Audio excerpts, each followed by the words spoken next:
Right, okay. Continuing on with the paper. So we've got the gut of a rabbit. That there, so the rabbit's mouth is here. Those are the ears, that's the head, that's the mouth, your big teeth, and this is the esophagus here.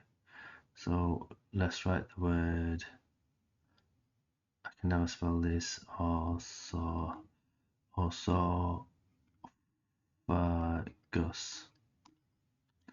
esophagus, esophagus. Right, B is the stomach. That is the small intestine. That is the appendix. I wonder what that says. That says caecum, cecum. I'll have to look that one up. Not come across that. That's the appendix. And it goes from the small intestine to the large intestine. Right. And that's made up of the colon and the rectum, ileum, and duodenum at this level. Right, okay. Right, so we've named all those parts. Yep. Esophagus, that's the food pipe. Trachea is the windpipe. That's the stomach, small intestine, large intestine. Right, okay, let's move on. The gut of a rabbit has a large cecum.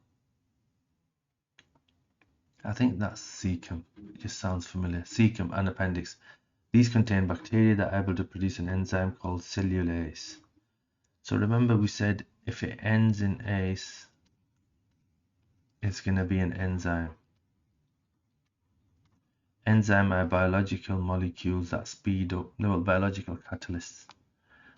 It is a biological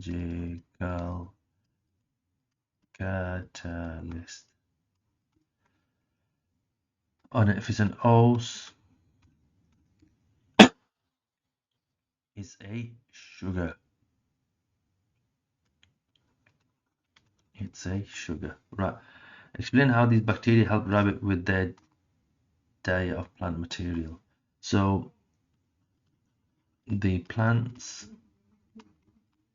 contain the carbohydrate cellulose, which is digested by the cellulase enzyme into glucose to release energy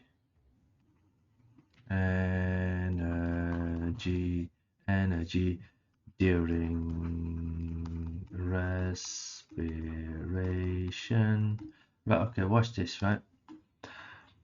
It's got cellulose, which is sugar, which is digested or broken down by the cellulase, which is an enzyme, into glucose, which the rabbits can use during the process called respiration to release energy. This is a good one actually to learn.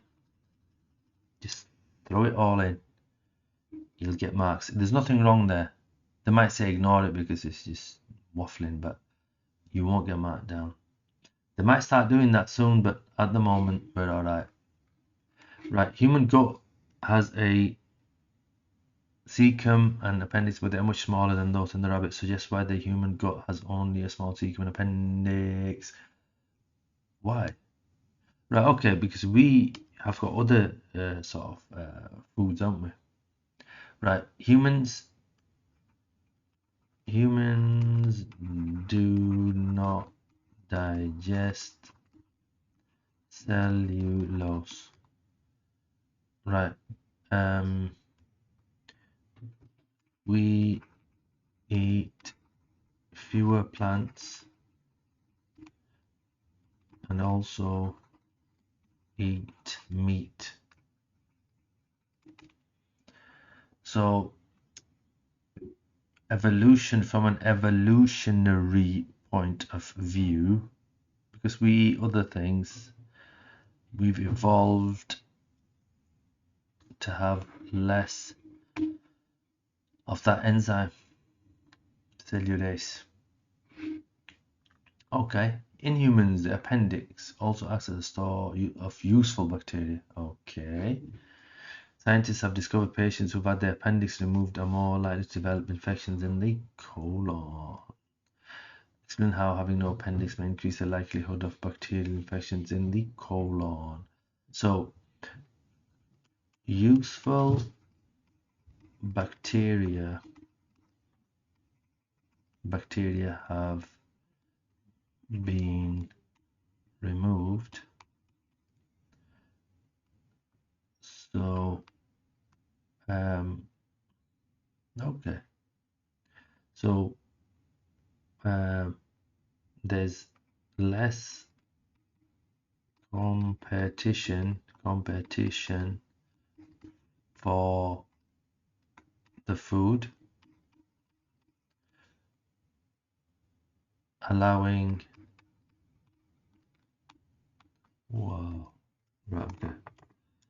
so allowing what does it allow? It allows, what does it allow? Allows other non-useful bacteria, or allowing what they call it, pathogenic bacteria to flourish or to multiply or to grow. And that's what causes infection. So right, okay, let's have a look at this. This is a food web. So we start here, that's the producer. Then you go on to the first level, which is the primary consumer. Then you go on to the next level, which is the secondary consumer. Then you go up. Some of these can be on more than one level. Right, there you go. Which organism is the producer? So it's the oak. Yeah. Which acts both as a secondary and a tertiary. Right, so look, watch this. Let me get this right for you. That's producer. That first level, trophic level, is the primary consumer. Secondary. After that, you've got tertiary. Tertiary consumer, and that is the primary, secondary, tertiary, and then that is the quadri.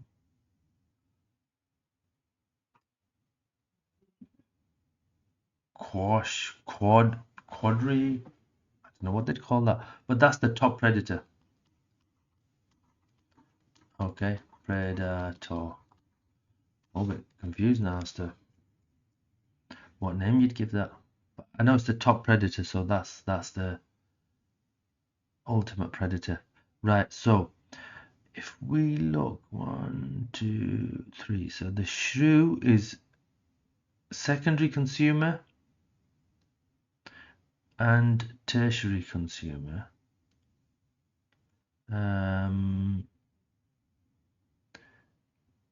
Yeah. So we're after, right, where's the blackbird? Blackbird is primary. It's primary. So it can be primary, secondary, tertiary,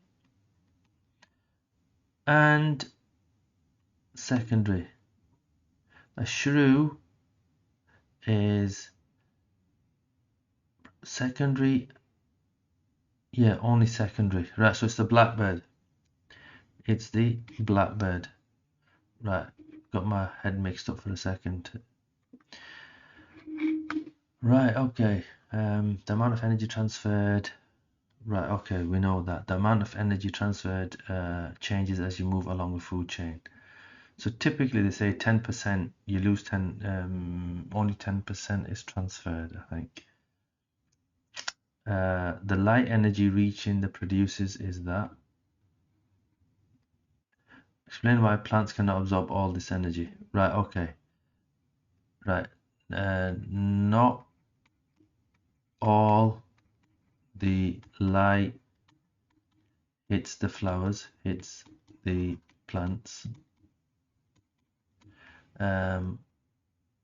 And some of the light is not absorbed and used, but is reflected back.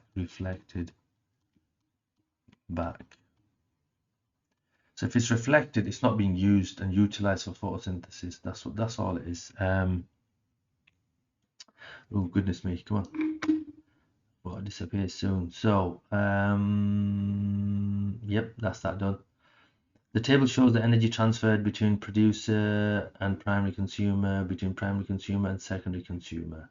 A student states that the energy transfer between producer and primary consumer is the most efficient. So we need to do a simple calculation. So we need to do, right, we can do 1.4 times 10 to the 4 divided by 8.7 times 10 to the 5 equals, or times 100 to give a percentage is 1.61%. Then I take these two, I do 1.6 times 10 to the 3 divided by 1.4 times 10 to the 4 times 100 to turn it into percentage, and I get 11.4%.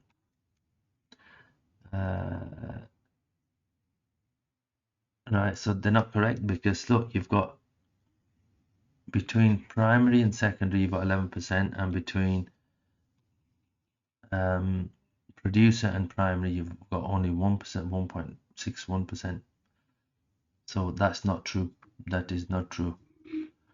So you've lost a lot of energy. So you've lost, in effect, you've lost about 90, you've lost about 98.4% ish. Yeah, give or take. And here you've lost 88.6% ish. So you've lost more in the first lot. So that's what you'd say. So you'd say, no, he's not correct with those figures that we've done. No. Right, for those of you, right, what you do is you work out the difference and divide it by the original, and you multiply by 100. So let me do that one example to work out the, right? So I'm going to subtract these two. So I'm going to take it down here. So I'm going to do 8.7 times 10 to the 5 minus 1.4 times 10 to the 4 all over the original, which is 8.7 times 10 to the 5. I need to do this first of all. Move that across. Oh my word, did I do that? Yes, I did. Right. And then I multiply it by 100 to get a percentage. And that will give me 90. What will that give me? So what's lost? It's, come on, use your brain. It's 98.4%. Right, okay. Let's just double check that on the calculator. Yep, that's fine. So that's what you do, and you do the same thing with these two numbers. So you would do something like this: 1.6 times 10 to the 3, 1.4 times 10 to the 4. You subtract them to divide it by the original 1.4 times 10 to the 4, and then multiply by 100. That's it. Right, okay, let's quickly get this done. Woodlice feed on dead and decaying plant matter. Alright, the behavior, they can curl up into a ball like this because it's called a reflex response. It's this one you'd call it automatic or involuntary response. That's why it's a reflex. You don't have to think about it. Right, why does it benefit? Because it helps it survive an attack from an attack from predators. Okay. Right, okay, there you go. You've got this natural selection. So this is a standard answer. So remember what we said about these. You say there is a random mutation in DNA. This mutation leads to variation in woodlice.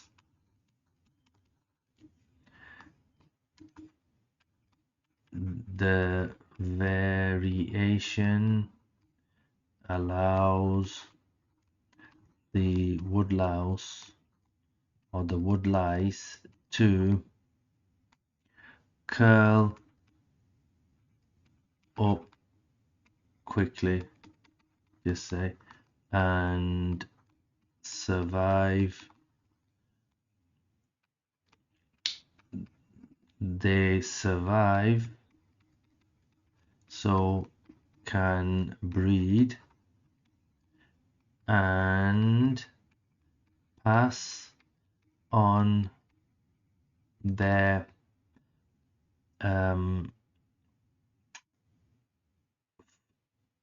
reflex. I'm just using this reflex alleles